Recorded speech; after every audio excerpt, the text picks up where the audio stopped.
সবাইকে আসসালামু আলাইকুম। নারকেল বাটা আর চিংড়ি দিয়ে দুর্দান্ত স্বাদের একটি রেসিপি করে দেখাবো। আশা করছি ভালো লাগবে। ভিডিওতে লাইক, শেয়ার, কমেন্ট করতে ভুলে যাবেন না। চলে যাচ্ছি পুরো রেসিপি। প্রথমে একটি ব্লেন্ডারে জগ নিয়ে নিলাম। এখানে আমি 1 মুঠ পরিমাণে দিয়ে দিচ্ছি নারকেল কোরানো, আর দিয়ে দিচ্ছি 1 মুঠ পরিমাণে পেঁয়াজ কুচি, আর সেই সাথে কিছু কাঁচামরিচও দিয়ে দিব। নিজেদের টেস্ট অনুযায়ী কাঁচামরিচটা বাড়িয়ে কমিয়ে দেওয়া যাবে। আমি 4-5টির মতো দিয়ে সামান্য একটু পানি দিয়ে এটাকে খুব ভালো করে ব্লেন্ড করে নিয়েছি। এখন আমি রান্নায় চলে আসলাম। চুলায় একটি ফ্রাই প্যান বসিয়ে এখানে পরিমাণ মতো তেল দিয়ে দিতে হবে, তবে রান্নাটায় তেলের পরিমাণটা একটু বেশি দিতে হবে। আমি এখানে প্রায় আধা কাপে একটু কম হবে তেল দিয়েছি। তারপরে সেই ব্লেন্ড করে রাখা মিশ্রণটুকু দিয়ে দিলাম।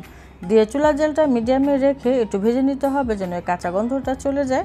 তো ভাজা হয়ে গিয়েছে। এখন আমি এখানে মশলা দিয়ে দিচ্ছি 1 চা চামচ হলুদের গুঁড়া, এবং এখানে আমি 1 চা চামচ উঁচু করে মরিচের গুঁড়া দিয়েছি। স্বাদ অনুযায়ী মরিচের গুঁড়াটা দেওয়া যাবে। এখানে আমি 1 চা চামচ পরিমাণে ধনিয়া গুঁড়া দিলাম, সেই সাথে স্বাদ অনুযায়ী লবণ দিতে হবে। আমি এখানে প্রায় 2 চা চামচ পরিমাণে আদা রসুন বাটা দিয়ে দিলাম।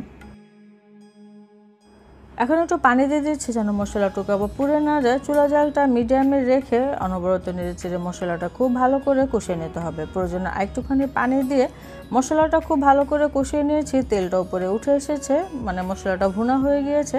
এখন আমি এখানে চিংড়ি মাছ দিয়ে দিচ্ছি। আমি এখানে প্রায় 20টার মতো মিডিয়াম সাইজের চিংড়ি মাছ নিয়েছি, তবে আপনারা চাইলে আরও বড় চিংড়িও নিতে পারেন।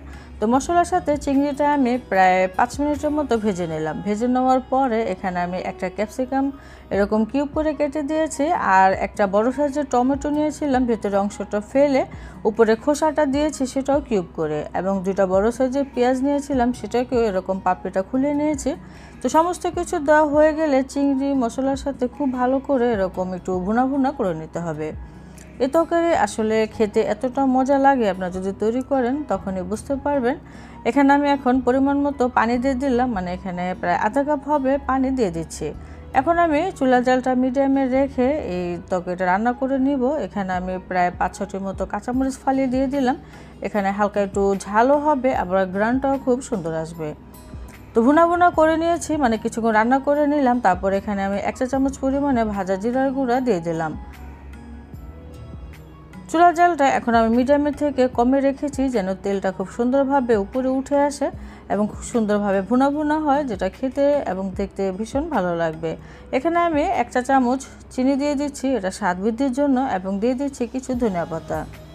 আমি এখানে 1 মুঠ পরিমাণে ধনিয়া পাতা দিলাম। আমি এটাকে বেশি ছোট করিনি, একটু বড় সাইজ করে ধনিয়া পাতাটা দিয়ে দিলাম। এতে করে দেখতেও সুন্দর লাগে, আবার খেতেও কিন্তু ভালো লাগে। ধনিয়া পাতা দেওয়ার পরে আরও কয়েক মিনিটের মতো রান্না করে নিলাম। আমার এই চিংড়ি গ্রেভিটা কিন্তু এখন হয়ে গিয়েছে। এরকম হালকা মাখা মাখা থাকবে। এটা ভাত পোলাওর সাথে পরিবেশন করতে পারেন, খেতে কিন্তু দুর্দান্ত লাগে। আপনারা যদি তৈরি করেন আমাকে অবশ্যই কমেন্টে জানাবেন এই রেসিপিটি কেমন হলো।